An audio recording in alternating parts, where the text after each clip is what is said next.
A nossa convidada de hoje está na estrada da arte desde os 11 anos de idade. Juliana Baroni, atriz, filha de Rui Baroni, um crooner que cantava muito bem, e de Dona Riva Baroni, uma funcionária de uma empresa de chapéus e que hoje virou sócia da fábrica. O avô foi Paulo Baroni, também conhecido como o Palhaço Vareta do Circo Arco-Íris, que se apresentava pelo interior de São Paulo. Juliana começou a trabalhar ainda menina por iniciativa própria. Concorreu com 1.200 garotas por uma vaga para ser Paquita no show da Xuxa, desejo de 10 entre 10 meninas no Brasil daquela época. Saiu do programa em 1995 e logo estreou na novela Cara e Coroa.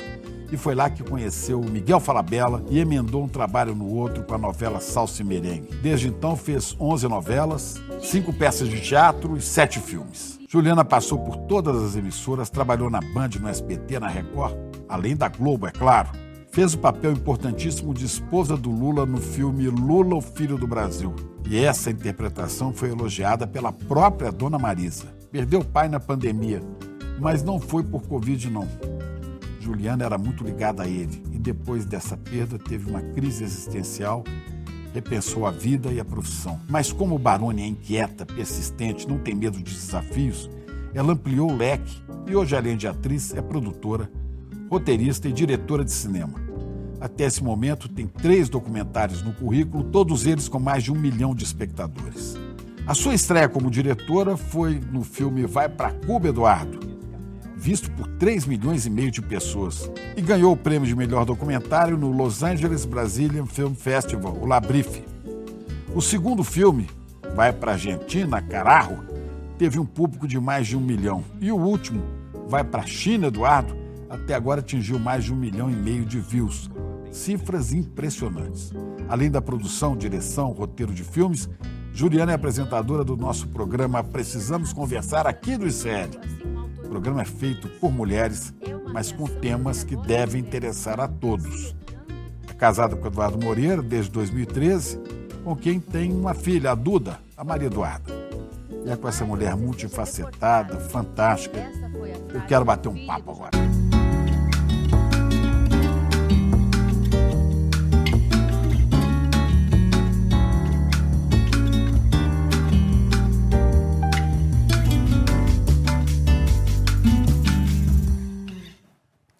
Vejo você aqui comigo e nós precisamos conversar, não é verdade? Muito sério, que prazer estar aqui, Chico. Ele estava, vou contar para as pessoas, ele estava gravando a abertura e eu já me segurando para não chorar, porque a sua voz, ela nos remete muitas lembranças, assim, todo mundo que tem a minha idade cresceu te ouvindo na televisão. Então, eu estou muito emocionada e muito honrada de ter sido convidada por você. Sou pequenininho, não tem essa voz de locutor, né? Mas é muito bom ter você aqui, muito. Né? Eu não assistia, não era um telespectador assíduo da Xuxa, né? Uhum. Mas achava uma coisa fantástica, a Xuxa com aquele monte de menino ao redor dela. Né? E você, a Juba, você tinha apelido de Juba, né? É, Jujuba, é. Jujuba? Jujuba. Jujuba é aquela balinha de... Né? Aquela balinha, porque ela dizia que eu era muito doce, eu era da minha geração, a mais novinha, né? Então ela me chamava, ela achava que eu era muito doce, eu era muito fragilzinha, assim, nessa época, né? Eu entrei para ser Paquita com 12 anos. Pois é inevitável, eu vi que você já deu outras entrevistas, sempre as pessoas perguntam como é que começa essa história. Uma menina do interior de São Paulo, né? Uma menina lá de Limeira. Isso. Né? Filha de um cantor. Seu pai ou seu avô que era artista de circo? O meu avô era palhaço de circo, e meu pai um grande cantor, e aí uma hora ele não conseguiu... Bom, tinha uma banda, né? A banda chamava Os Infalíveis, e é claro que eles faliram. Porque meu pai não conseguiu se manter nessa carreira de cantor, foi fazer administração de empresas em Limeira, quando conheceu minha mãe, e se apaixonaram, e ele ficou morando em Limeira a partir daí, e eu nasci. Limeira está aqui a 200 e poucos quilômetros de São Paulo. Isso, 2h30 de carro eu estou lá. 3 horas e meia? 2h30, é. Está lá de Campinas. O Exatamente. Né? E como é que sai essa menina? Olha só, essa menina de Limeira, essa menina era danada. Ela é danada. É que ela sai de Limeira, né, e depois ela vira artista de televisão, artista da Xuxa, Paquita, que era, né, era a princesa da Rainha Xuxa. Mas não para na Rainha Xuxa, não, porque depois ela se casa com um banqueiro, que depois virou nosso companheiro, com um banqueiro, o Edu Moreira, e depois você aparece numa foto com a Rainha Elizabeth. Quer dizer, você não se contentou com a Xuxa, ainda foi tirar foto abraçada. Com outra rainha, né? Com a rainha do mundo. Essa virada toda, né? Nossa. Como é que começa essa história? Como é que você foi parar? Vai contando, não tem jeito, na Xuxa. Não, tem que contar. Essa história é muito curiosa, porque, assim, da minha geração, todas as meninas queriam ser paquitas, né? E eu não era diferente. Eu brincava de Xuxa, mas eu não brincava de ser a Xuxa, eu brincava de ser uma das paquitas. Tinha lá o disco, fazia recorte de revista, fazia coleções e tal. Um dia, voltando da escola, cantava, dançava. Sozinha não, com as minhas amigas. Eu reunia umas amigas e a gente brincava de ser paquita mesmo, como é que fala? Na garagem das casas, a gente botava a vitrola para tocar e a gente ficava lá a tarde inteira brincando de show da Xuxa, né? Aí um dia, voltando da escola, eu liguei a TV e estava a Xuxa falando: olha, oi gente, aquele jeitinho dela. Olha, agora eu estou procurando uma paquita paulista. Se você tem de 12 a 15 anos, mande uma carta para o endereço tal. Aí eu olhei para a TV assim e falei: Teatro Fênix, né? Teatro Fênix. Eu lembro até do cheiro do Teatro Fênix, para você ter uma ideia. E aí eu olhei para a TV e falei: ela está falando comigo. Anotei o endereço. Você lá, menininha de 11 anos lá? Lá em Limeira, né? Assim, o show da Xuxa, a Globo, era tão distante para mim. É um negócio que vinha numa nave espacial, né? Era outro planeta, né? Era outro planeta. E aí eu escrevi a carta.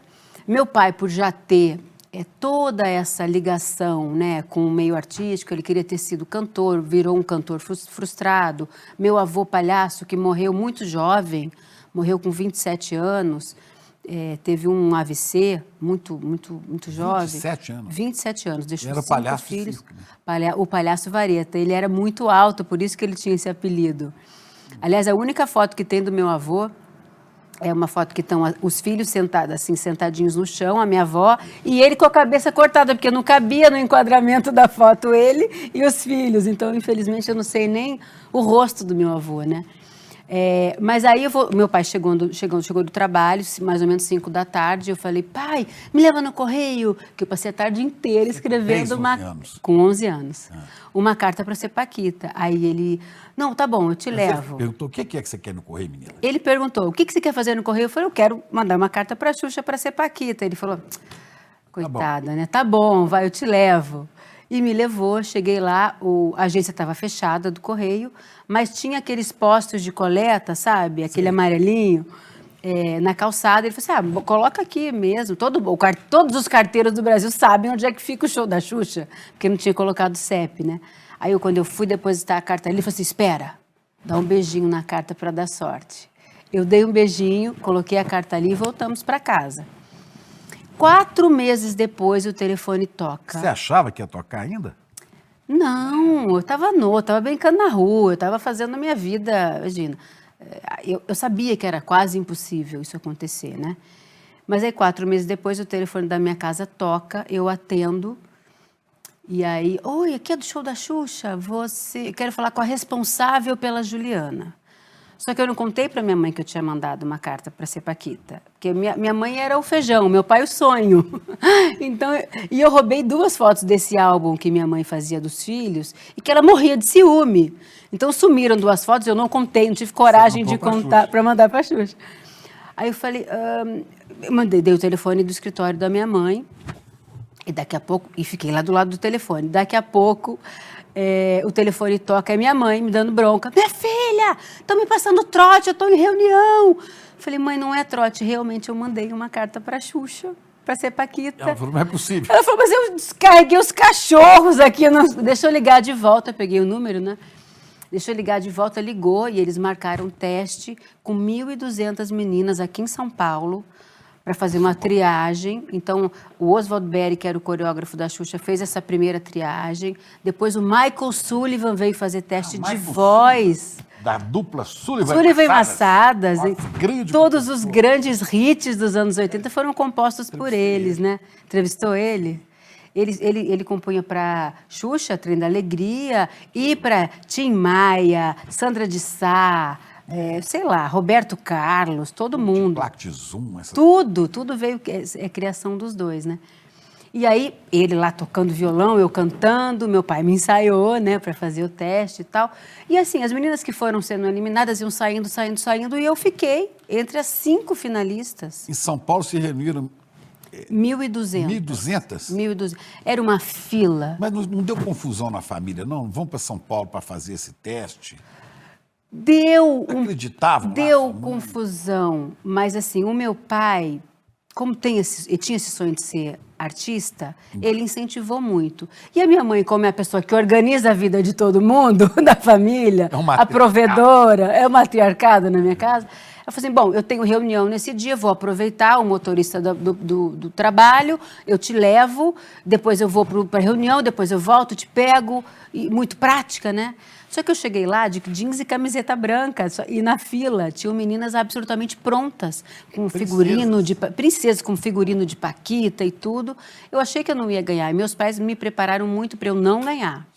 Só que aí eu fiquei entre as 5 finalistas, e as 5 finalistas foram para o Rio de Janeiro para gravar 3 programas com a Xuxa no Teatro Fênix, imagina? Aí você chegou no Rio, aquela coisa, né? O hotel, programa na Globo. Imagina, eu ganhei na loteria esportiva, entendeu? Mesmo que você não fosse a escolhida, você já Eu já estava no lucro, eu estava feliz. Quantas eram aí? 5 meninas, e só eu do interior.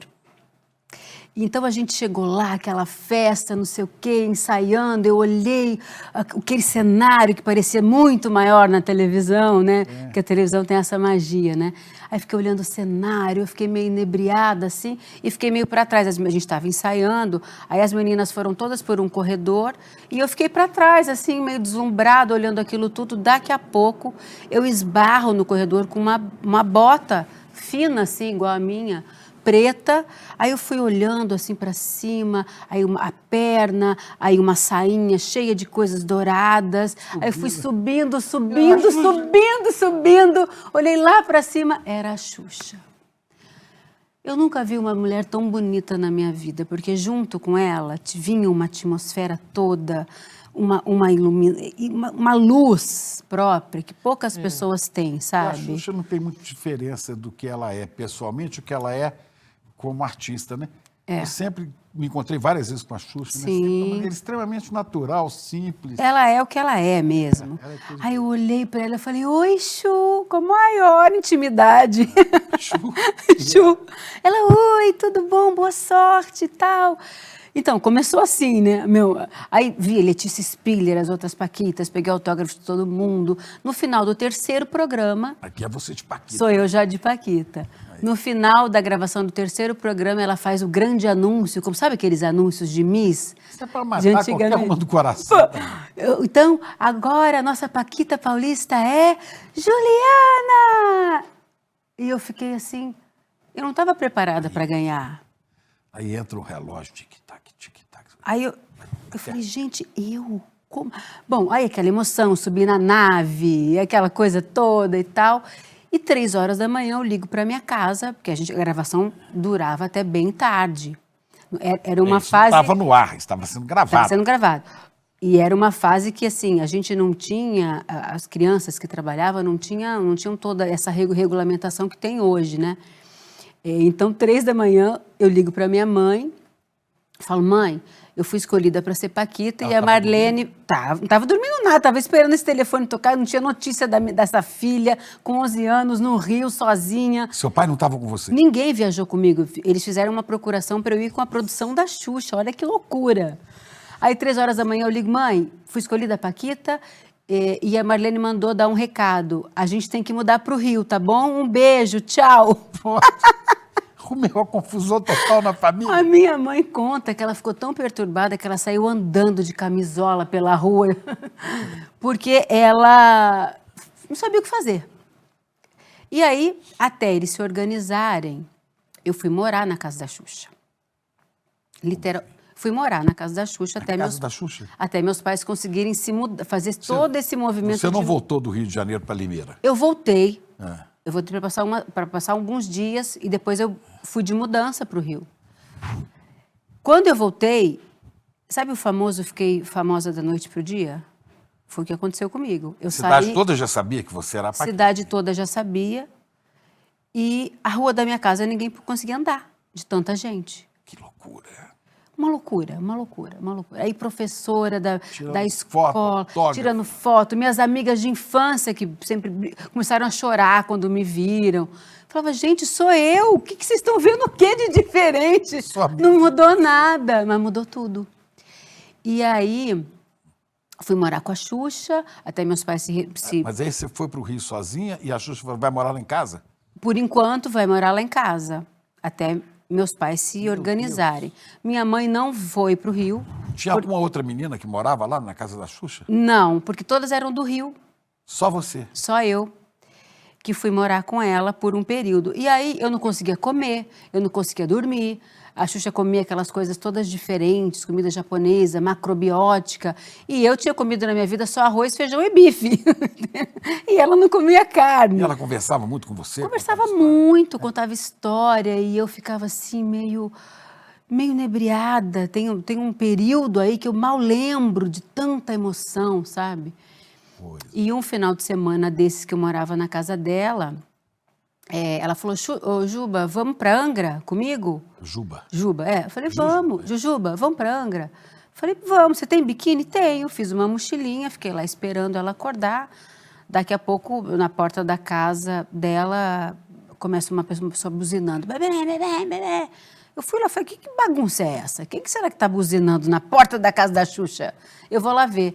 Chego lá, um puta carrão, desce a janela assim do carro. Quem que era que estava buzinando? Pois é. Adivinha? O motorista. Ayrton Senna. O maior motorista do Brasil. Que loucura. Aí eu olhei. Para levar vocês para Angra. Para levar a gente para Angra. Então eu fui para Angra dos Reis, com o Senna dirigindo, a Xuxa ao lado e eu no banco de trás. Quer dizer, surreal. Não tem uma foto para provar para vocês que eu estava lá. Deixa eu ver essas fotos aqui. Aqui está o Eduardo com você, que vamos Isso. falar disso. Você lindíssima aqui. E ali... Aqui no filme da Argentina, eu e Fabián Restivo. Ah, não vou falar desses filmes. Quando a gente... E ali é no lançamento do Vai Pra Cuba, com o Eduardo. E aí, mas olha só, uma menina loucura. que sai de Limeira e vai morar na casa da Xuxa, vai passar final de semana em Angra com a Ayrton Senna. Era muita coisa, né? E Você tá louca. eu comecei a emagrecer. E a escola? Então, aí meu pai conseguiu transferência do trabalho, que nessa época ele era representante comercial de uma fábrica de joias em Limeira e deixou a clientela de São Paulo, foi tentar abrir uma clientela no Rio. Minha mãe ficou na estabilidade do emprego dela, porque afinal de contas eu tinha 11 anos e meu irmão tinha 7 na época e minha irmã 1 ano e meio. Então a minha mãe falou assim, eu não sei quanto tempo... Você era mais velha? Eu era mais velha. Uma irmã de 7 e um irmão de... Um irmão de 7. Uma irmã de... 1 ano e meio. A minha mãe falou assim, eu não vou deixar tudo para viver esse sonho, porque eu não sei quanto tempo isso vai durar. Eu vou ficar aqui. E meu pai foi comigo. Alguém tem que ter juízo. Alguém tem que ter juízo. Esse alguém sempre foi minha mãe. E aí fomos lá, eu e meu pai. Meu pai conseguiu alugar um apartamento em Copacabana, muito simples, na Barata Ribeiro. E lá fomos nós. Mas antes, eu fui morar um pouquinho na casa da Letícia Spiller, e a mãe da Letícia, a tia Valeri, que hoje tem 93 anos, foi um anjo da nossa vida, porque ajudou muito nesse período de adaptação e tal. E aí meu pai... A Letícia era mais velha que você. Mais velha que eu. Ela tem alguns anos a mais que eu. Ainda era Paquita? Ela era. Ainda trabalhei com ela durante 2 anos. Depois ela saiu e eu ainda continuei mais um tempo. Mas a Letícia ainda hoje é uma grande inspiração para mim, como atriz, como pessoa. A gente ainda é muito amiga, sabe? E aí começou aquela agenda maluca de trabalho. Eu trabalhava de segunda a segunda, não tinha rotina, não tinha horário para dormir, para comer. É que as pessoas não sabem, o programa é gravado aos pedaços, né? Que a pessoa vê no ar, acha que foi tudo feito ali Não, grava um quadro, outro dia grava outro, né? Não, e não só isso. A Xuxa, a gente fazia shows pelo Brasil de final de semana. Ela lançava disco todo ano. Então, a gente fazia turnês pelo Brasil. Então, tinha gravação de disco, ensaio de coreografia. Os filmes que a gente fazia também com a Xuxa, com ela. E teve um filme que a gente fez só com as Paquitas, chamado Sonho de Verão, que o protagonista era o Sérgio Malandro. E ele que inventou um papel diferente para uma das Paquitas fazer. E eu fiz o teste com o Paulo Sérgio Almeida para fazer esse papel diferente e passei. Depois do teste, ele me chamou no canto e falou: olha, menina, eu sei que você ainda é muito nova, que você está querendo mesmo ser Paquita, mas você tem talento para ser atriz, não se esqueça disso. Você devia fazer um curso. E fiquei com aquilo na minha cabeça. E quando eu deixei de ser Paquita, a primeira coisa que eu fiz foi procurar a oficina de atores da Globo, porque eu queria mesmo ser... Eu adorei fazer aquele filme, sabe? Muita gente que tem a minha idade... Era com as Paquitas. Que chamava Sonho de Verão. Você fez outros aí? Com a Xuxa, eu fiz o Lua de Cristal. Com os Trapalhões, não, né? Com os Trapalhões eu não fiz, mas a Xuxa fez vários filmes com os Trapalhões. Lua de Cristal. Lua de Cristal foi um grande... Cristal, Que me faz sonhar, faz de mim estrela. E essa música é muito emblemática para mim, porque foi a primeira música que eu coloquei o coro já como Paquita. E primeira vez que eu entro num estúdio de gravação na Som Livre, e a Xuxa cantou esse coro de mãos dadas comigo. E eu não fazia um mês que eu tinha entrado para ser Paquita. Então, essa música mexe muito comigo até hoje. É um hino mesmo para mim, sabe? Mas como é que é, no meio dessa loucura, de gravar programa, grava um pedaço, grava outro, vai fazer turnê pelo Brasil, e a escola, e o pai, como é que fica a vida? Olha, a vida fica totalmente em função do trabalho. Eu consegui me matricular numa escola que não era das mais fortes no Rio, e que aceitava uma declaração da Globo, que eu estava trabalhando, e abonava as minhas faltas, senão só por falta. Faltava muito? Faltava muito. Tanto que o primeiro ano, eu que sempre fui uma aluna exemplar, em Limeira, o primeiro ano que eu entrei para ser Paquita, eu reprovei. Na verdade, assim, a diretora da escola chegou em novembro, eu estava devendo provas do primeiro bimestre ainda. Ela falou assim, olha, vamos ser sinceros, a Juliana é esforçada, ela vai sentar, vai estudar e vai fazer as provas e vai passar. Você é esforçada mesmo, você pega as coisas para ler, você lê até o fim, Isso. Você vai fundo, né? Eu sou mesmo, eu sou bem... Aí puxei muito ao lado da minha mãe, né? O lado do feijão, da coisa prática, da operária, né? Mas aí falei assim, mas ela não vai aprender nada, ela vai chegar na 7ª série sem saber. Não é melhor ela fazer de novo a 6ª série? Nossa, mas aquilo foi muito difícil para mim. Porque eu tinha muito orgulho de ter sido sempre boa aluna e ser repetente nessa... Até fala assim, tomou bomba. Tomou bomba. Nossa Senhora, a Paquita tomou bomba e eu fiquei muito triste, mas eu acho hoje que foi a decisão mais acertada que meu pai e a diretora tomaram. Apesar da minha tristeza, que eu tinha muito esse brio de ser boa aluna, sabe? Então, foi muito difícil. E seu pai continuou com você aqui lá no Rio de Janeiro por quanto tempo? Por mais de 5 anos, 5, 6 anos. E aí, depois, aos poucos, ele foi voltando. Eu ficava 15 dias comigo no Rio e 15 em Limeira. E eu fui aprendendo a me virar sozinha até que, antes dos 18... Não, um pouquinho depois, tipo aí, uns 18 eu já comecei a morar totalmente sozinha lá no Rio. É uma desbravadora. Essa história é maluca. É maluca. É maluca. E você se escrever, o cara fala, não foi ela. Não é possível, né? Pois é. Você é o título da minha biografia. Uma carta mudou a minha vida, para sempre. Uma carta de uma menina de 10, 11 anos, né? E aí, depois disso, veio novela, falei 11, parece que foram 12, né? 11 ou 12, exatamente. Novelas, eu já me perdi. Filmes, né? Cinema como atriz. Tem até uma foto aqui, daqui a pouco ela volta e a gente mostra. Olha você com Olha eu com a Xuxa. A Xuxa e você. Essa foto é de um programa que a gente fez na Argentina, porque ela fez muito sucesso na Argentina também, né? Eu me lembro. E vocês viajavam muito pela América Latina, né? Inteira, para gravar, para fazer shows, porque o programa que era exibido na América Latina era gravado na Argentina, né? Mas a gente fazia shows pelos outros países, então... Pois é, mas aí, e a Xuxa e quantas paquitas? Iam 5 por vez, 5 paquitas por vez, e ela escolheu 2 paquitas argentinas. Então era uma briga danada, todo mundo queria ir para a Argentina, né? Então tinha bastante competição nesse sentido, assim, porque a gente ainda ganhava um cachezinho em dólar, então a gente queria ir para fazer o nosso pé de meia, e também porque eu era absolutamente apaixonada pelo público argentino. Eles tratavam a gente assim como estrelas e com muito amor, com muito afeto. Foi uma coisa maluca que eu vi. Eu tenho fãs argentinos até hoje, acredita? Daqui a pouco a gente vai falar aqui do Vai pra Argentina, carro, para poder imitar lá aquele presidente tonto da Argentina. Aquele que a gente... É melhor nem dizer o nome. Aquela coisa da motosserra, né? Pra Argentina, caralho, que você dirigiu. Mas então você rodou, você foi pra Argentina, não foi para outros países aí com a Xuxa? Não, eu não fui. A Xuxa até fez programa na Espanha, mas eu não fui.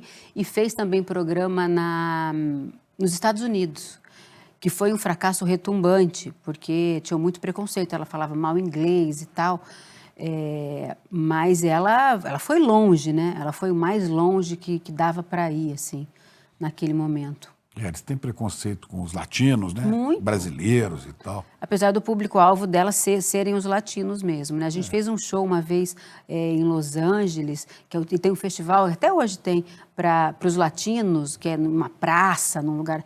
E ela lotou, assim, ela ainda tem um público muito forte fora do Brasil.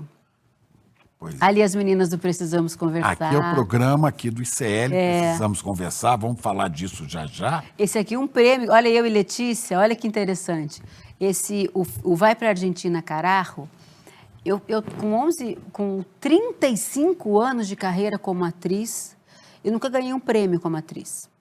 Sempre trabalhei muito, até fiz coisas bem importantes e tal, mas nunca ganhei um prêmio. E na minha estreia como diretora no filme Vai para Cuba, Eduardo, a gente nesse festival que chama La Brief, em 2024 eu ganhei o primeiro prêmio como diretora na minha estreia como documentarista. Então, esse dia foi muito importante. E a Letícia, no mesmo festival, olha como o mundo dá voltas, né? Ganhou um prêmio como atriz pelo filme... eu esqueci agora o nome do filme, um filme super bonito, que ela faz uma mãe que está grávida e tem um filho que tem uma doença rara, baseado numa história real. Depois eu lembro o nome para falar para vocês. E a gente ganhou um prêmio no mesmo momento, foi muito bonito. E vocês continuam amigas até hoje? Muito amigas, muito amigas. Legal, muito legal. Bom, do programa da Xuxa você ficou 5 anos. Fiquei 5 anos, E a hora que acabou isso? Acabou a sua... Aí foi uma tristeza, né? Porque eu só sabia ser paquita, eu não sabia fazer outra coisa. Mas eu já tinha 16 anos, 17. Porque chega um momento que não dá mais por causa da idade...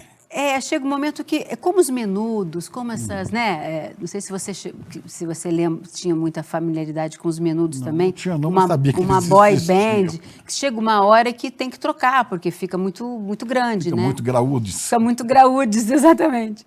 Mas no nosso caso ainda teve uma coisa, eu não sei se vale a pena a gente falar aqui, porque é uma história longa, mas que teve um mal-entendido na nossa saída.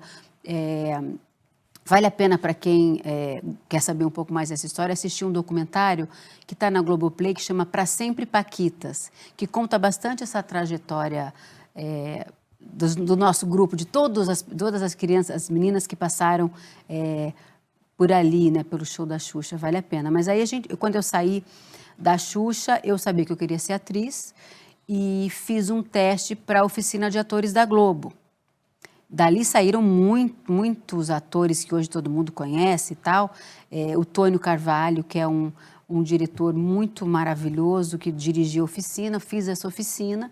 E durante a oficina, Letícia Spiller, mais uma vez, para ser citada aqui, fazia uma novela chamada 4x4 e fez um grande sucesso como a Babalu de 4x4. Então, a Globo resolveu investir nas outras paquitas também. Me lembra? Foi um sucesso estrondoso. E aí, algumas paquitas fizeram um teste para uma novela do Wolf Maia, chamada Cara e Coroa, e eu passei nesse teste. E comecei a trabalhar. Então, assim, eu mal me preparei, eu caí de paraquedas numa novela. Como você pode ver, tudo na minha vida acontece muito assim. Eu virei atriz da noite, eu virei Paquita da noite para o dia, fiquei famosa da noite para o dia, virei Foi pra atriz da novela? noite para o dia e fui aprendendo no dia a dia ali da gravação, né? E tive muitas pessoas generosas que me ajudaram nesse caminho. Tive a sorte de ter como mãe nessa novela a Luíse Cardoso, que era professora do tablado, tinha sido professora da Cláudia Abreu, por exemplo. O Tablado, um grupo de teatro fortíssimo do Rio de Janeiro. Dirigido por Maria Clara. Olha, menopausa é um negócio complicado. Maria Clara Machado, óbvio. Maria Clara Machado, que era a diretora do Tablado, enfim, mestra de uma geração toda de atores, né? Então, eu tive aula eu tive o prazer de conviver com Luíse Cardoso, que me dava vários toques, me dava aula sem ser naquele tom professoral, né? Mas aí você já era tinha minha definido colega. que a sua vida seria de atriz, seria no meio artístico mesmo. Seria, Você não pensou em continuar estudo para um vestibular, para outra coisa? Não, algum tempo depois, na minha segunda novela, eu fiz faculdade, eu fiz vestibular, eu prestei letras. Português, literatura, porque eu sempre fui uma apaixonada por literatura brasileira, porque se minha carreira não desse certo, eu queria ter um plano B, e o plano B era dar aula de literatura. E aí foi isso, assim. E quem também me influenciou a decidir por literatura foi o Miguel Falabella, porque eu conheci o Miguel Falabella nessa novela Cara e Coroa. Foi o primeiro grande, assim, com quem você contracenou? Não, nessa novela tinham grandíssimos. A primeira cena que eu fiz na minha vida foi com Carlos Zara, você acredita? Sim. E nessa novela tinha Cristiane Torlone, Miguel Falabella, Hugo Carvana, Arlete Salles. Só tinha uma mão nessa novela. E eu ali caí de gaiato. E o que aconteceu? A minha operária... Você fazia o quê? Eu fazia uma menina... se passava num lugar como se fosse Búzios, né? Uhum. E eu fazia uma menina que tinha um namoro com o Thierry Figueira, que era filho da protagonista, que era Cristiane Torlone. Já era um papel de destaque, né, Ju? Era um papel grande para quem não sabia nada, era um papel muito grande. Só que se você pega a primeira cena que eu gravei e a última, parece outra atriz. Porque eu fiquei obcecada em aprender a fazer aquilo. E eu tive pessoas muito disponíveis para me ajudar. Então, eu não podia ter começado de uma maneira melhor, né? Wolf Maia me pegou pela mão, um câmera custódio me ensinou tudo de enquadramento, de luz. Para onde olha. Para onde olha, como é que se posiciona.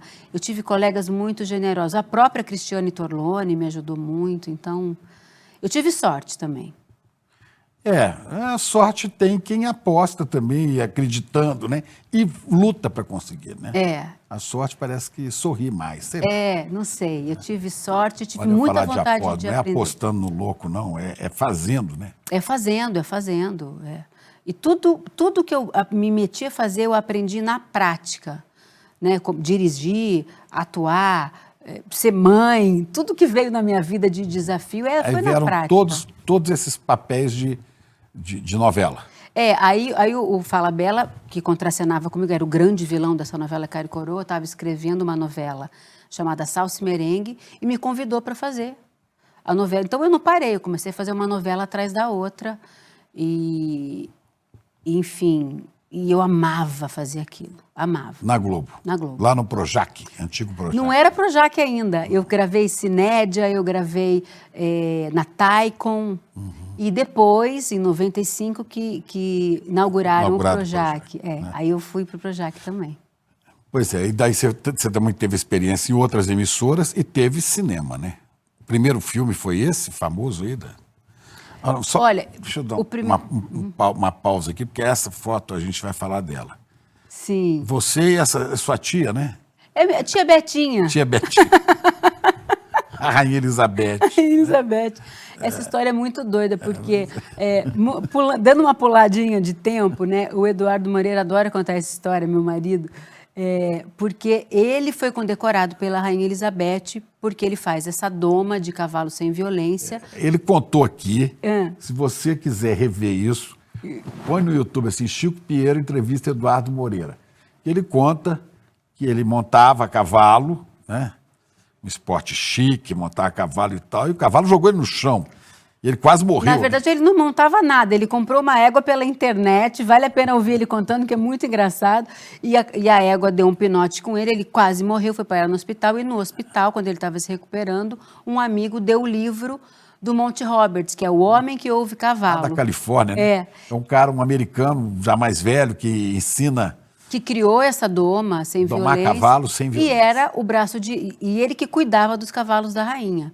Como o Eduardo passou, é um obsessivo, né? E passou a espalhar essa mensagem pelo Brasil, ele foi condecorado pela rainha por espalhar essa mensagem. O Eduardo aprendeu a fazer essa doma, domar o cavalo.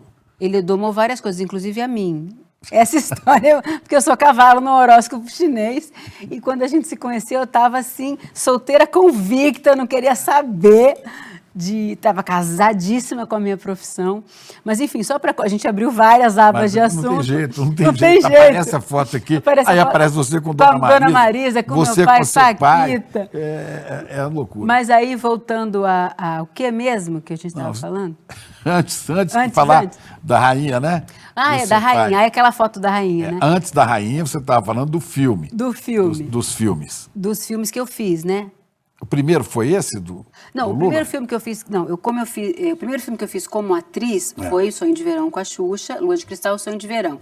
Depois eu fiz um outro filme com a Xuxa, que era Xuxa e os Duendes, e o Miguel Falabella me chamou para fazer um filme chamado Polaroides Urbanas. Eles tinham escrito uma peça para Cláudia Gimenez, e ela fez um grande sucesso fazendo essa peça, ficou anos em cartaz, era um monólogo, e ele pegou essa peça e transformou em cinema, com os Barreto produzindo. E ele me chamou para fazer esse filme, que era uma personagem maravilhosa, chamava Vanessa, era uma menina que tinha uma ambição de subir na vida, de casar com um homem rico, mas, na verdade, ela fazia programa, tadinha. E eu fiz esse papel, foi um filme muito bonito, vale a pena assistir. Polaroides Urbanas. Polaroides Urbanas, do Miguel Falabella. Urbanas. Urbanas. Aí depois eu fiz o filme do Lula. Pois é, que eu estou vendo você aqui com a Dona Marisa Letícia. Letícia tem uma marca na sua vida também, né? Porque tem Espírito. A Letícia Spiller, Dona Marisa Letícia. E eu ganhei esse papel porque eu conhecia muito a Dona Marisa, mesmo sem saber. Ela é ariana, eu sou ariana, do signo de Áries. Ela é descendente de italianos, eu também. E é uma idade parecida com a minha mãe. Então, eu meio que imaginava esse universo. Era mais ou menos familiar. Era mais ou menos familiar. Então, quando eu chego no teste... Qual a cidade dela, você lembra? Ela era de São Bernardo mesmo, mas ela morava... num sítio, ela morou num sítio. Mas tinha essa assim, coisa do interior de São Paulo. Do interior de né? São Paulo, mas era São Bernardo mesmo. E aí cheguei no teste falando o meu sotaque normal. Normal. Eu e o Neto somos do mesmo, somos Soldado, de Limeira, né? Porta. Soldado, Porta. Cheguei falando normal, aquele meu jeito, e diziam que os nossos olhos eram parecidos, né? Que a Marisa tinha esse olho puxado, assim, desde sempre. Você era um doce de pessoa. Um doce de pessoa. E aí ganhei o papel, assim, e foi um filme muito importante. E através desse filme, eu que já tinha votado no Lula, eu que já me considerava progressista, quando eu fui estudar a biografia do Lula, eu me encantei mais ainda por ele, porque é a trajetória de um herói mesmo. E era uma história, esse filme, que conta muito a história da Dona Lindu. Da mãe? Da mãe do Lula, né? Eu tenho esse filme em DVD em casa, você acredita? Então, eu tenho também, com muito orgulho, assim, de ter feito esse... Porque uma pessoa, uma mulher analfabeta, que sai de Garanhuns, com 12 filhos, num pau de arara, chega em São Paulo, é uma loucura. São as histórias que você fala assim... Não é possível. O roteirista que escreveu isso aí tinha tomado um ácido, estava delirando, porque não é possível. Inclusive, como eles se conheceram, Marisa e Lula, quando eu li no roteiro, eu falei, nossa, que roteirista inventivo, gostei desse roteiro. Não era mais pura verdade, porque a Marisa, ficou viúva muito cedo. O marido dela, ela tinha 3 meses de gestação quando o primeiro marido foi assassinado dentro do táxi, no ponto em frente ao sindicato. O marido da Marisa. O primeiro marido da Marisa. Novinha. E aí, O sogro dela continuou com esse ponto de táxi ali em frente ao sindicato. Um dia o Lula... O pai do rapaz que morreu. O pai do rapaz que morreu. O Lula entra nesse táxi. E o Lula tinha perdido a esposa jovenzinha. Exatamente. Grávida, né? Grávida de 7 meses, por negligência médica. Ela estava com hepatite, não trataram a hepatite dela, morreu ela e o filho. Então o Lula estava enlutado, a Marisa enlutada. Quando ele pega esse táxi, tinha uma fotinho da Marisa, e ele aquele jeito dele, ai, que galega bonita, né? Seu Álvaro, sei lá o nome, né? Que era do sogro da Marisa. Falou, é a minha... Minha filha. É a minha filha, não, a minha nora. Minha nora. Minha nora. E já é viúva. Que é viúva. E ele ficou com aquela imagem na cabeça, falou, ai, que história trágica. Eles ficaram viúvos ao mesmo tempo. Quando ela chega para pegar a pensão do marido no sindicato, o Lula, que já era primeiro secretário, fala, deixa que eu atendo. Deixa que eu vou atender. E já cantou a Marisa ali. E 7 meses depois, eles estavam se casando. E ele adotou o Marcos, que é o primeiro filho da Marisa. E tiveram mais outros 3 Agora, filhos. como é que foi para você encarnar esse papel, né? Quer dizer, Cara, foi uma honra e foi um prazer, e foi a primeira personagem que eu fiz, que era uma pessoa viva, uma figura que era a primeira dama na época, olha que responsabilidade. E a Marisa não era uma figura que a gente tinha muitos vídeos, muito material sobre ela. Eu tive que pegar os filmes, por exemplo, o documentário Entre Atos, do João Moreira Salles, que é maravilhoso. Eu ficava pausando para ver como é que ela estava por ali. a expressão dela, né? A expressão, o jeito que ela se movimentava, o jeito que ela falava. Você já contou em algum lugar que uma das coisas que as pessoas ficaram muito assustadas com essa foi que você chamou o ator que fazia o papel de Lula de bem. Ô bem. Ô bem, que é uma coisa muito comum no interior. Os meus pais se chamavam de bem. Você sabia que a Marisa chamava? Como é que você sabe que a Marisa chamou o Lula assim? Eu falo, eu não sei. Outro apelido Aprendi em carinho. casa. Aprendi em casa. Então foi muito intuitiva a maneira como eu ganhei esse papel. E depois, quando a gente foi lançar o filme em Brasília, no Festival de Brasília, no Teatro Nacional, a Marisa estava ali na estreia. Eu não tinha visto o filme pronto ainda e já tive que ver o filme ao lado da personagem que eu interpretei. E ela, graças a Deus, aprovou, adorou. Era incrível, porque eu vi o filme, tem o filme, e não tem nada a ver com posições políticas minhas. O filme é muito bom. O filme é muito bom. A história é fantástica, né? Agora, O roteiro é muito bom. Não fez o sucesso que poderia ter feito. Mas sabe por quê? Você sabe melhor do que Do eu. preconceito que o Brasil tem contra o Lula. A né? imprensa massacrou esse filme antes dele ser lançado. Foi uma campanha, porque aí diziam na época assim, mas foi a primeira vez que eu me deparei com um hater. Aí as pessoas perguntavam assim, eu queria falar do processo do filme, da minha escolha como atriz e nananã. As pessoas vinham te As agredir, pessoas, né? você acha que esse filme foi feito para eleger a Dilma? E eu não sabia nem responder aquelas perguntas, sabe? Eu queria falar do filme, então... Foi no segundo mandato do Lula. Esse Foi o filme famoso... foi em 2010, né? Não, foi lançado exatamente em 2010, 1º de janeiro de 2010. Então, veja, o Lula estava com 80% de aprovação. Exatamente, não precisava de filme nenhum para eleger ninguém, para transferir votos para ninguém. Bom, é difícil que eu tenho que ficar aqui olhando o tempo e pulando, né? Mas aí você conhece no meio disso tudo, né? Nessa época aí, 2010 para diante, você conhece esse rapaz, né? Que é encantador de vidas, ele tem um livro chamado Encantadores de Vidas, né? Encantador de nós também, que é o Edu Moreira. Você conhece o Eduardo, um banqueiro, porque já era um banqueiro, já era um cara do mercado financeiro. Já. Decolando como um foguete, né, lá em cima. Então você acaba se casando com esse cara, né, tem filho com ele. Ele já tinha 2 filhos, né? O nosso encontro também foi uma coisa que é difícil explicar, sabe? Aqueles encontros da vida que você fala assim, meu Deus, qual é a probabilidade de uma atriz no Rio de Janeiro encontrar um cara... Eu do interior, morando no Rio há 20 e tantos anos, encontrar um carioca que mora em São Paulo e dá certo essa situação. Quero saber quem é que vai fazer esse filme. Sabe? Pois é. Jujuba. Pois a é. história de Jujuba. É um filme, é um roteiro louco. Não para de ter reviravolta.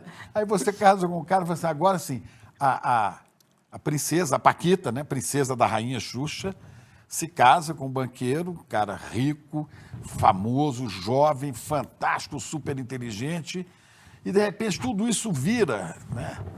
ele de banqueiro passa a ser companheiro, você sai do... E muita gente me acusou Do Palácio de no Windsor, começo. Ai, a gente tem que voltar nesse onde assunto. você estava com a Rainha Elizabeth, já tinha visto a Rainha Xuxa, estava com a Rainha Elizabeth, e pouquinho tempo depois, onde é que está você? No assentamento do MST. Que coisa mais maluca. Coisa mais O maluca. banqueiro virou companheiro. Como é que é isso? Então, A sabe... Rainha Elizabeth, você contou que você foi... Mas eu não contei direito a história, que vale a pena contar. Não sei se a gente vai ter tempo. Não vamos ter tempo para isso. Mas tudo bem, fica para uma outra. A gente tem que fazer a segunda parte em algum momento, que é muito assunto. Mas aí, quando eu caso com o Eduardo, era uma coisa muito... Foi uma paixão louca, ele já com 2 filhos, e em pouco tempo eu já engravidei. Foi tudo muito rápido. Como você sabe, você conhece bastante o Eduardo, você sabe que nada na vida dele é mais ou menos... Mas aí, quando a gente está num momento... separado havia muito tempo? Não? Havia mais de uns 2... Um ano e pouco. E ele tinha 2 filhos pequenos. A Catarina tinha 1 ano e meio quando eu conheci o Eduardo, né? Então, era tudo muito recente. A mim me toca muito, porque eu também já me separei, né? Mas que uma filha é Catarina, que é o nome da minha filha. E o outro é Francisco, que é o seu nome, o Francisco. Está tudo junto. E eles são, e a Duda, eles têm uma relação muito bonita, a Duda, nossa filha, eles têm uma relação muito bonita, e hoje, enfim, somos uma grande família, eu convivo muito bem com a mãe deles e com o marido dela, o Gustavo, com a Fernanda, hoje nós somos uma grande família. Mas, quando o Eduardo chegou e falou assim para mim, eu tive uma conversa com o Stedley, e ele me fez uma provocação, eu disse que queria conhecer a desigualdade no Brasil, que ele está fazendo uma pesquisa. O Eduardo é um grande pesquisador, um grande curioso. Mas ele estava no banco ainda. Ele estava no banco ainda. Aí ele fala assim para mim, eu vou passar um tempo no MST, num assentamento. Eu entrei em pânico. Olha, a grande progressista da família, que era eu, ele não era na época, fiquei com medo. Mas por que eu fiquei com medo? Porque eu também... não tinha consciência disso, mas também, de uma certa forma, tinha a influência da grande mídia que massacrou esse preconceito contra o MST nas nossas cabeças, e eu achei que era extremamente perigoso. E os lugares que ele foi realmente eram, porque eram zonas de conflito. E aí eu fiquei sozinha em casa, a Duda era pequena, e eu, meu Deus, o que está acontecendo? Agora ele vai lá pesquisar, e ele ia para lugares onde a gente não tinha contato, porque não pegava nem celular. E quando ele voltou, a gente que já tinha feito alguns retiros espirituais com o Marco Schultz, que até dá aula aqui no ICL de Mindfulness, a gente, quando volta de retiro, a gente volta transformado, né? Quando ele voltou dessa viagem para o MST, era outro Eduardo. Um cara, ele voltou... Ele realmente teve um chamado, teve uma epifania, e ele voltou contando coisas incríveis, dificílimas, da realidade do povo brasileiro. Então, eu que não sabia que tinha também algum preconceito em mim contra o MST, não contra o MST, mas dessa luta, enfim, isso era meio confuso na minha cabeça, também desmistificou isso para mim, ficou mais claro, quem é quem, e eu comecei também a fazer, junto com ele, um letramento geral. Reaprender tudo que em relação ao racismo, ao machismo, à desigualdade social. Então, assim, quando você começa a ver as coisas, não tem mais como desver, né? Então, esse despertar do Eduardo também foi, de alguma maneira, um despertar da família toda. Mas um grande desafio, né? E um grande desafio. Porque o grande desafio para todo mundo que quer se dar bem na vida, a maioria das pessoas, é fazer sucesso e ganhar dinheiro. Né? E o Eduardo abriu mão disso. O professor Gessé, sentado aí onde você está, um dia falou assim, as pessoas estão muito enganadas. Elas acham que o objetivo na vida é ganhar dinheiro. Não é. Dinheiro pode ser meio. Mas o que elas querem é outra coisa. Elas querem achar o sentido da vida, mas elas não sabem. É isso. Elas não sabem. E olha, eu fico muito triste quando eu vejo, às vezes, criança pequena, adolescente, por aí, falando, qual é o seu sonho? Ser rico. Não pode ser isso, a vida não é isso, porque depois a gente vai embora e isso vai ficar tudo aqui. Até porque tudo é emprestado para você, a própria vida, A né? própria vida. As coisas que você tem, o conforto que você tem hoje. Às vezes amanhã você não vai ter nada disso mais. Exatamente. Então você Amanhã tem que você ter um é sentido raptada maior. por uma doença, por um problema, e acabou tudo isso. Exatamente, exatamente. Isso ficou muito claro para mim, o que você está falando, quando meu pai faleceu, sabe? Porque, Seu pai morreu durante a pandemia, mas não foi da pandemia. não, o meu pai, ele, em 2017, foi diagnosticado com câncer de fígado, e é um câncer silencioso, então ele descobriu porque ele já tomava remédio para pressão e um dia ele começou a tomar remédio e não fazia mais efeito o remédio. Teve um pico de pressão, chegou a 20 a pressão dele, ele chegou no hospital e o que está acontecendo? Se eu estou tomando remédio certinho, como é que minha pressão está 20? Começaram a investigar e descobriram um câncer. E aí já tinha um tumor primário no fígado, mas já era uma bola de tênis de 13 centímetros. Ele partiu com que idade? Ele partiu com 72, muito novo. Não é mais novo que eu. Muito novo, muito novo. E cheio de vida também, sabe? Mas nessa primeira operação que ele fez, que foi uma operação grande, assim como a sua e tudo, foram 9 horas de cirurgia, ficamos lá, eu e minha mãe, naquela agonia, esperando. Depois da recuperação, ele passou mais um ano super bem, zerado, assim. E depois, quando o câncer volta, aí já volta mais agressivo e ele precisou fazer aí várias outras, não era mais caso de cirurgia, mas ele fez radioterapia, imunoterapia, fez todas as... E aí na pandemia, mas ele passou ainda muito bem, alguns anos, em 2020 que aí ele começou a cair um pouco mais, o tratamento foi ficando mais difícil por conta da pandemia, e aí ele faleceu em dezembro de 2020, infelizmente, e aí meu mundo caiu. Porque eu era atriz por causa do meu pai. Eu tinha sido paquita por causa do meu pai. O administrador do seu sonho. Não, e a verdade, olha só. O gerente do seu sonho. E olha que bonito isso, e que difícil também. O meu pai acabou se realizando na carreira artística através de mim. O meu avô, que era palhaço, vive em mim. Então, é toda uma geração, toda uma ancestralidade que se realizou através desse sonho. Daí, quando meu pai vai embora, eu comecei a pensar, mas será que eu tenho realmente esse sonho, essa vocação? Ou eu fiz isso por eles? Nunca vai saber, né? Mas aí eu cheguei à conclusão, depois dessa crise existencial, o luto profundo, porque o luto te leva para um lugar de... Sua vida nunca mais vai ser a mesma sem aquela pessoa, não adianta. Você vai se acostumar, você vai... Mas em cada aniversário, em cada data... Imagina, o meu pai hoje estaria morrendo de orgulho de me ver aqui, sentada dando entrevista para você, de quem ele era muito fã. Então, você me desculpe de estar emocionada aqui, mas assim, eu continuo realizando os sonhos dele, mesmo ele não estando mais aqui. Mas é claro que ele está perto. Eu sinto ele muito perto. Fica na gente. Fica na gente. E espiritualmente eu sinto, às vezes, a presença dele muito forte, como num momento como esse aqui, sabe? Que bom. Bom, depois disso, vem o ICL, você tem um programa que vai ao ar toda terça-feira às 7 da noite. Precisamos Conversar, um programa só de meninas, são 4 mulheres. Uhum. Você, a Márcia Tiburi, a A Zara Sucena, isso. e a Sucena, que eu entrevistei aqui também, maravilhosa, né?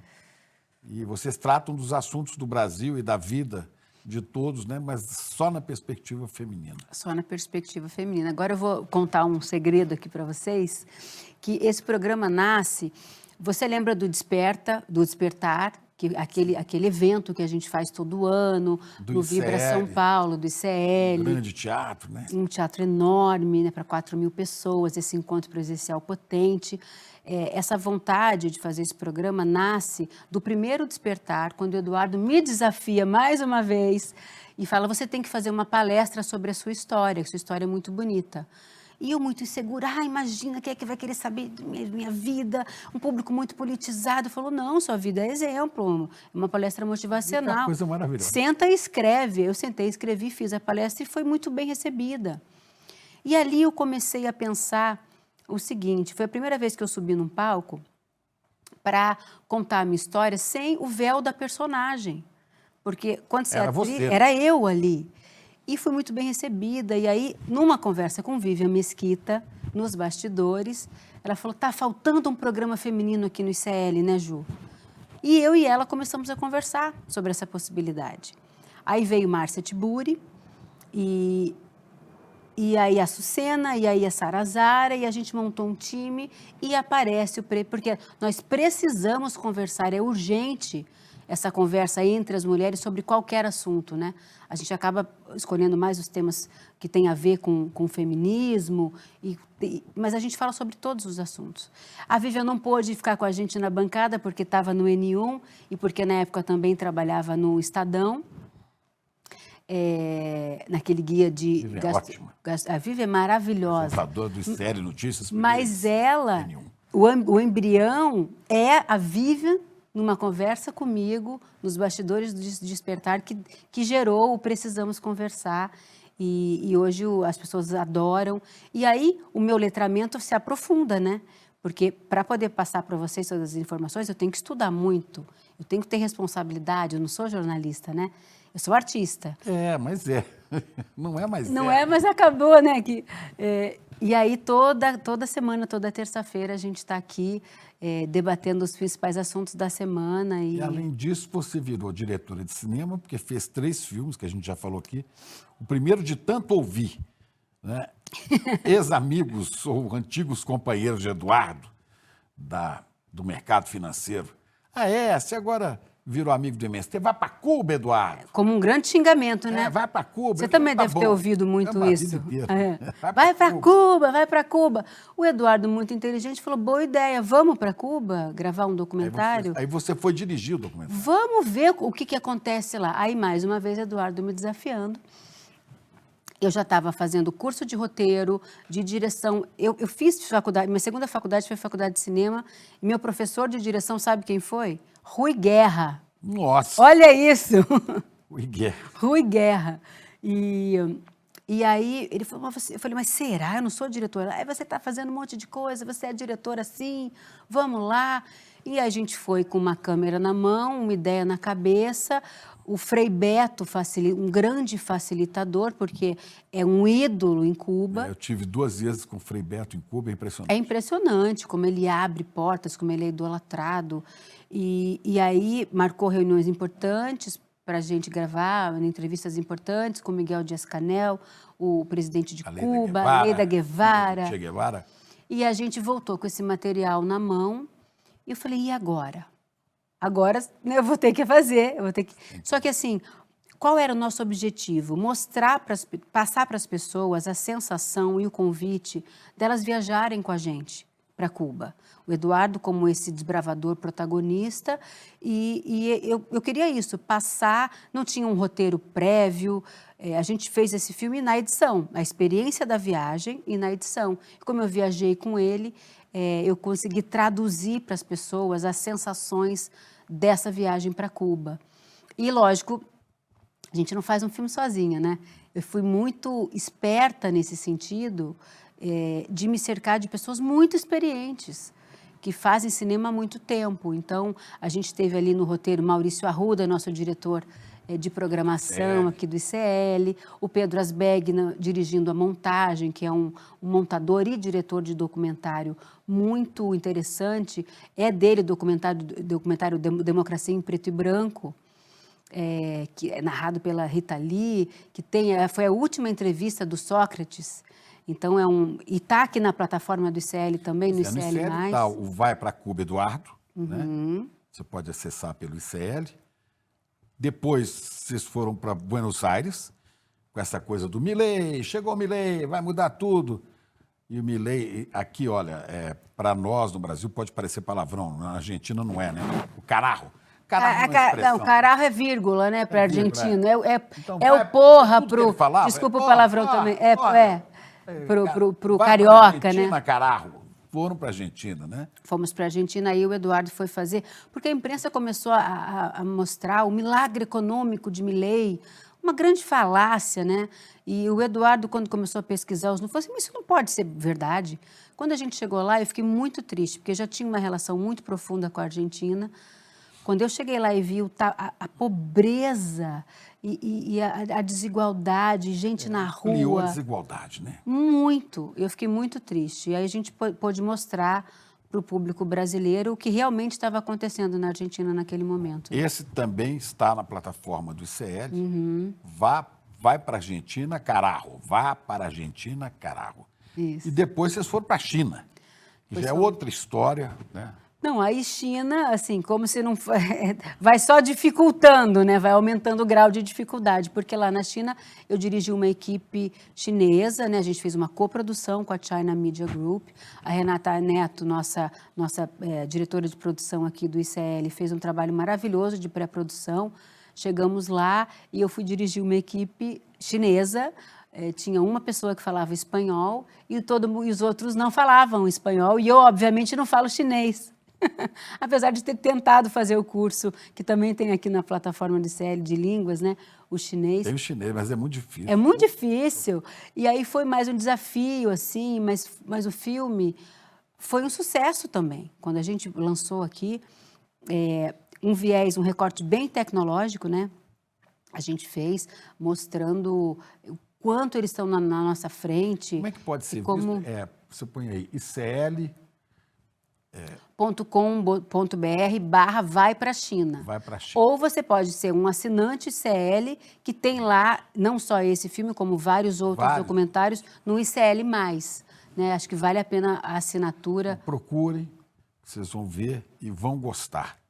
Eu estou aflito porque o tempo vai acabando e tem tanta coisa que eu queria saber dessas viagens, dos projetos para frente, né? Das coisas que a gente sonha que pode acontecer.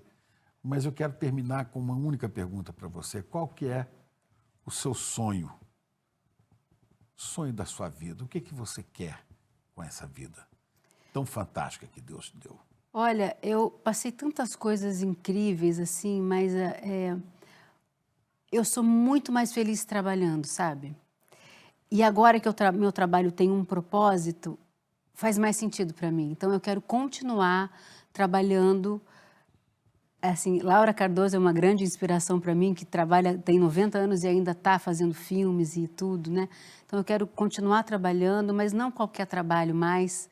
Agora, eu escolho muito bem as coisas que eu faço, as coisas que eu falo, porque o ICL também é parte da minha família, né? Porque eu vi o ICL crescer, nascer, dar frutos, e eu quero vida longa para esse lugar que é um oásis no deserto, né? É aqui onde a gente pode, por aqui que eu me informo, por aqui que a minha família luta por isso aqui. Então, não é mais só um trabalho, é um projeto de vida que eu tenho em comum com o Eduardo, é mais um filho que a gente tem em comum. E eu quero dizer para todo mundo uma coisa muito importante. Você, Chico, com toda a sua experiência, o seu nome, a sua voz, que tanto me emocionou na abertura, você é a pessoa que mais veste a camisa do ICL que eu conheço. Eu não estou com a camiseta. Mas eu encontro você por aí, você está com boné, você está com camiseta, você faz propaganda mesmo. Porque o ICL mesmo. acabou fazendo parte da minha vida também, né? De todos nós aqui. Eu nunca vi um lugar onde as pessoas se apaixonam mais pelo que estão fazendo do que aqui dentro. Do que aqui dentro. E é pequeno, né? Em relação, eu trabalhei também na Globo, na Band, fui rápido, um tempo muito curto, diretor nacional da Record, né? Mas em grandes jornais, mas o ICL é uma coisa muito especial. Muito especial, muito especial. E eu vi isso tudo acontecer, começar, né? Eu fico muito emocionada mesmo, porque isso aqui mudou a nossa vida e muda a vida de muita gente. Aí é que é o desafio, né? Mudar as vidas no Brasil. Exatamente, através do conhecimento. Trabalhar para que haja mais justiça, mais fraternidade, menos ódio. Para que tanta raiva? Não, no amor é tão mais fácil, né? No conhecimento, no diálogo, na conversa. Então... E hoje estou realizando um grande sonho, que é dar entrevista para você. Princesa Paquita. Rainha, Lindo. rainha, o A Caminho de Rainha. Muito bom ter você aqui, viu? Muito bom ter bom você aqui nas nossas vidas, Chico Pinheiro. Vamos nessa. Obrigada. As pessoas que estiveram no centro do poder bolsonarista resolveram falar. E o que eles falaram para o ICL numa investigação exclusiva na voz de quem esteve dentro de todo o surgimento e crescimento desse movimento, a verdade vai ser revelada. Se você não quiser perder o documentário mais revelador do ICL, talvez o com maior implicâncias políticas até hoje, clique no link aqui embaixo e se inscreva gratuitamente. No dia 23 de julho, uma quinta-feira, às 8 horas da noite, o país inteiro vai saber não só a verdade sobre Flávio Bolsonaro, mas a verdade sobre todo o movimento bolsonarista. A gente se vê dia 23.